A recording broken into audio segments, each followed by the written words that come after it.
A noite pode ser longa ou muito curta, só depende de ti. Revolução!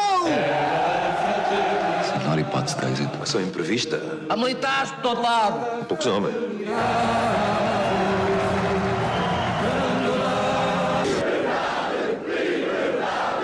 E são muito novos para serem comprados.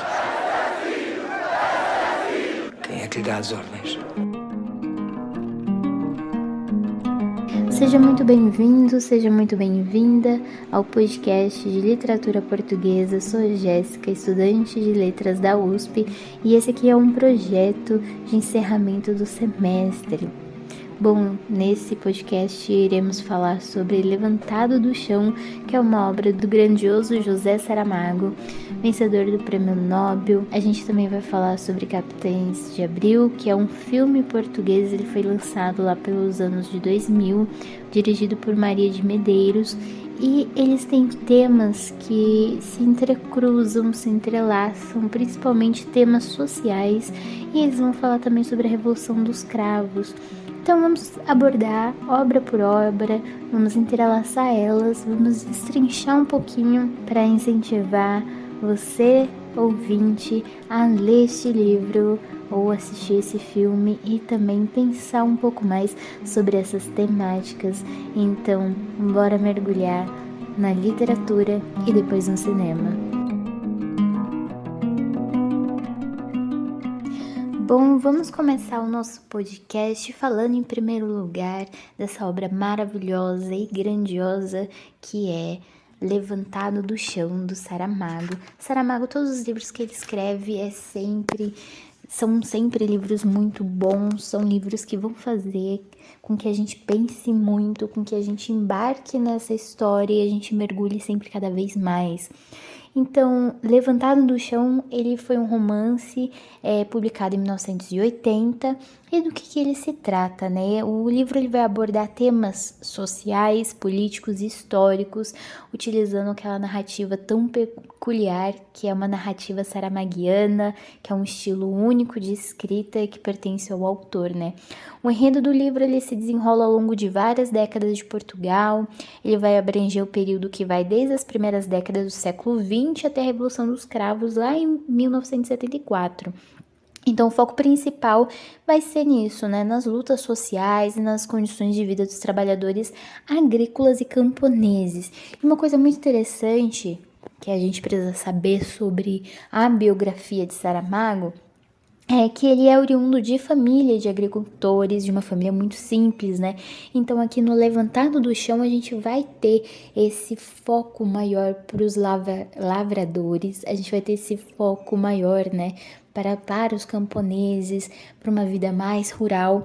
E como se dá, né, as dinâmicas dentro deste ambiente, né? Como se dá a dinâmica entre a família e os personagens, entre o papel feminino e o papel masculino, né? Tem bem isso porque a gente está falando do início do século XX, é possível fazer essa leitura. O que era se esperado ali da mulher no século XX, o que era esperado do homem, qual a posição que tinha, né? A mulher tem uma posição dentro do livro muito submissa em relação ao seu marido. Então a gente vai ter que o protagonista vai ser o filho do casal, que vai ser João Maltempo, que vai ser um homem comum, que ele vai se tornar um símbolo das lutas dos trabalhadores rurais por reivindicar direitos e dignidade. Então a história vai destacar as dificuldades enfrentadas pelo proletariado, explorando questões como a opressão, a exploração, a busca por justiça. A gente vai ver então a história de Portugal como pano de fundo em meio a essa perspectiva dos personagens. Quem são esses personagens? Quem são os membros dessa família dos Maltempo, né? E como que todos esses movimentos sociais vai impactar individualmente eles e qual que é a visão deles em relação a isso. As gerações, né, conforme vai passando as gerações, cada um tem uma perspectiva diferente. É interessante ver como que o acesso à leitura, acesso aos estudos vai fazendo com que os personagens tenham voz na história, vai fazendo com que os personagens tenham opiniões, com que eles queiram uma revolução. A gente vê, por exemplo, que tem ali um pano de fundo da história de Portugal, quando se fala dos pais do João Mau Tempo, né?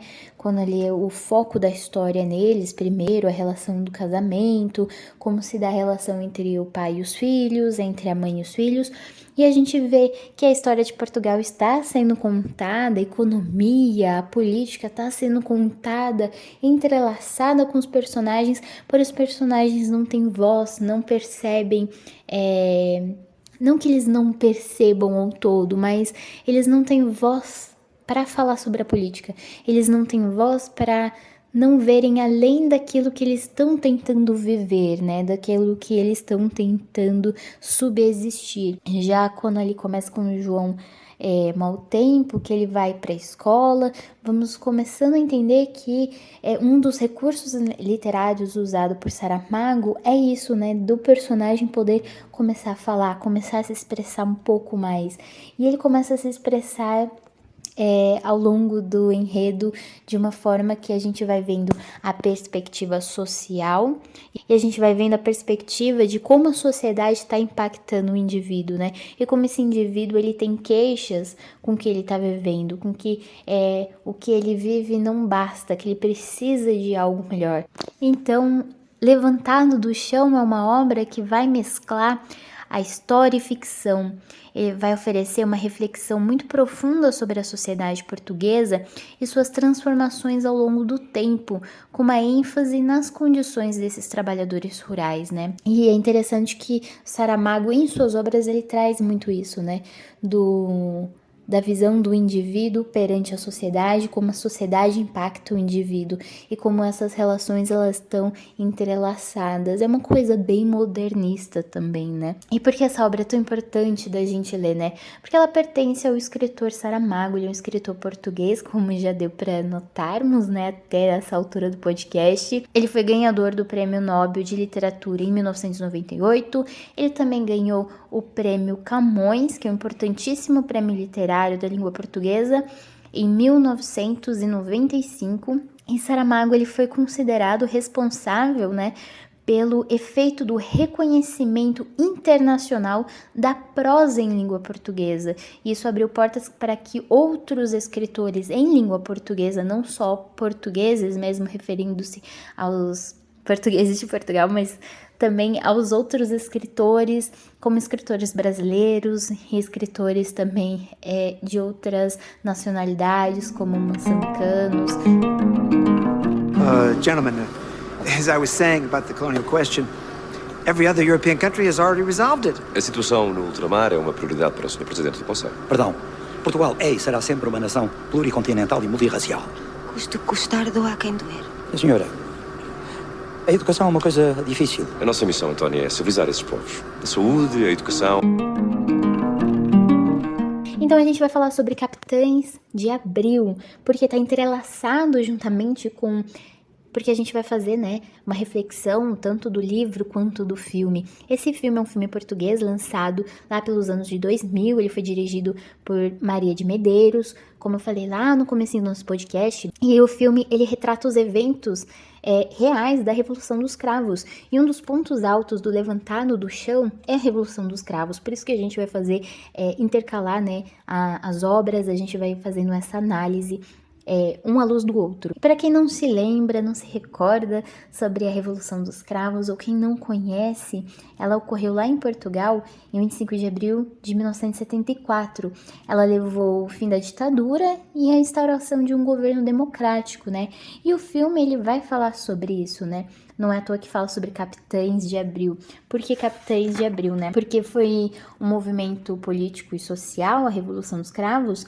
Ela teve uma orientação mais socialista e ela foi liderada pelo movimento das Forças Armadas, que foi composto em sua maioria por capitães que tinham participado da Guerra Colonial e que levaram o apoio de oficiais milicianos também. A Revolução dos Cravos ela surgiu ali por volta de 1973, mas ela só ocorreu de fato em 1974, né?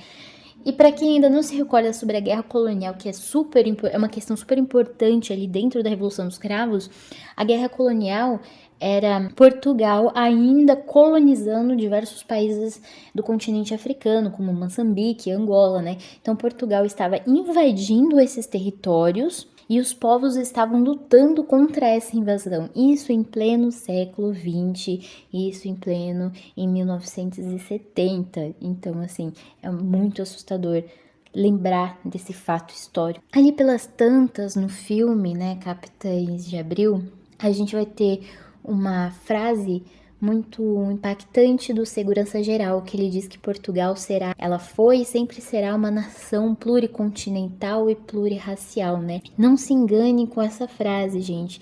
Ela parece uma frase muito progressista, porém, em uma ditadura fascista, as palavras e conceitos, eles são usurpados. Nesse mesmo momento do filme, quando o segurança-geral fala isso, um segundo personagem diz que Portugal está levando a civilização e educação à África, né? Não exatamente com essas palavras, mas no caso, as colônias portuguesas, como Angola e Moçambique, há uma total desconsideração pelas pessoas dessas regiões. Não há nenhum tipo de humanização nessas falas, pois desconsidera totalmente a língua, dialetos, linguagem, histórias, culturas locais diversas, e na realidade é uma invasão territorial com a destruição desses povos e tribos locais e a apropriação de terras e recursos desses mesmos povos oprimidos. Durante o filme a gente também vê a opinião e a oposição da população em relação a essa ditadura. Isso é muito interessante e a gente também vê no livro de Saramago, né? As pessoas elas se queixando de se sentirem muito sufocadas, de se sentirem oprimidas e desprezadas. E a gente vê o quanto o povo ele se vê, né, nessa opressão.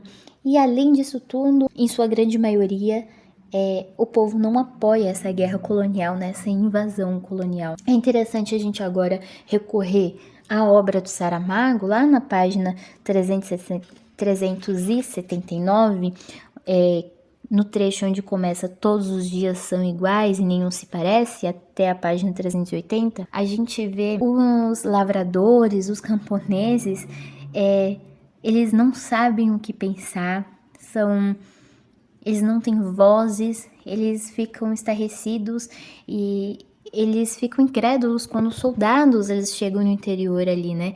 Quando eles chegam nos campos também. Eles não sabem o que pensar porque eles não são totalmente politizados, eles não têm acesso aos direitos básicos, eles estão à margem da sociedade, né? Quase não possuem dignidade, quererá direitos trabalhistas, quererá condições de trabalho minimamente humanizadas, minimamente que sejam condições, né, que um ser humano precisa para trabalhar. Então, se eles estão à margem da sociedade, basicamente eles não são considerados cidadãos. E é interessante que, conforme a gente vai avançando na leitura, eles não têm vozes, eles não sabem como reagir, ou muito menos que eles teriam alguma importância, né, já que os heróis estavam em Lisboa, estavam nos grandes centros, estavam nas cidades e não ali nos campos, né, eles não achavam que teria essa possibilidade dos heróis estarem nos campos de fato aparecendo para eles, porque novamente eles não têm como se considerarem cidadãos ou são considerados realmente cidadãos, são apenas considerados como ferramentas de trabalho e são trabalhadores que são oprimidos pelos seus patrões. Aí quando a gente volta ao filme para fazer um paralelo, né, ambas as obras, a gente encontra uma fala que é do Capitão Maia, em um dado momento ali ele está liderando as tropas, as forças ali em Lisboa. E o que ele diz que ele se interessa pelas pessoas, que ele quer a democracia. Então é interessante ver que mesmo com as altas patentes, muitos não concordando com a Revolução, ou muitos dizendo que a Revolução é utópica, que eles apenas estão ali para servir mesmo o governo, os capitães eles continuam seguindo com a Revolução, né? Que as pessoas que interessam, a gente vê uma humanização, uma ânsia de liberdade, uma humanização das pessoas, né? Não tratar as pessoas apenas como ferramentas de trabalho, trabalho ou tratar indivíduos como apenas propriedade. Então a gente vê uma luta contra a repressão que vai contramão o governo, pois a própria ideologia da Revolução dos Cravos era também acabar com a guerra colonial e era também acabar com a PIDE, que a PIDE era uma polícia totalmente truculenta, totalmente autoritária, né? Que era tipo uma polícia da segurança do governo, que eles interrogavam, torturavam as pessoas, eles censuravam todos os meios artísticos, né? Cinema, música, literatura, mas não somente isso. E também havia muita espionagem, o povo era muito visto de perto, né? As pessoas, para ver quem era contra o governo e principalmente quem pensasse em revolução ou quem pensasse minimamente algo que se parecesse com o comunismo, o socialismo, era imediatamente preso e sofria diversos tipos de tortura para ver se não haveria uma revolução mesmo que derrubasse o governo. Ambas as obras são incríveis. O filme a gente vai ver mais sobre a perspectiva dos militares, a gente vai entender também algumas pessoas que estavam ali por trás da Revolução dos Cravos e cidadãos que eram contra a ditadura do Estado Novo. No livro do Saramago, a gente tem a perspectiva dos lavradores, dos camponeses, a opressão que eles sofriam, a falta dos direitos trabalhistas, falta de condições minimamente humanizadas. Dentro dessa ditadura, quem era rico continuava ainda sendo mais rico na perspectiva do livro, né? Porque os patrões não pagavam, remuneravam direito seus trabalhadores. A gente vê o quanto a família dos Maltempo, ela sofre em algumas gerações, como esses eventos sociais vai impactando essa família. Então é extremamente interessante, é uma obra muito, muito maravilhosa de ser lida. Traz uma poesia ali na visão dos personagens, ela traz ali uma poesia na própria prosa, como Saramago escreve. Como o tempo é curto, é neste momento que eu me despeço e eu espero que essas obras tenham ficado em sua mente. Muito obrigada por terem ouvido até aqui e até o próximo!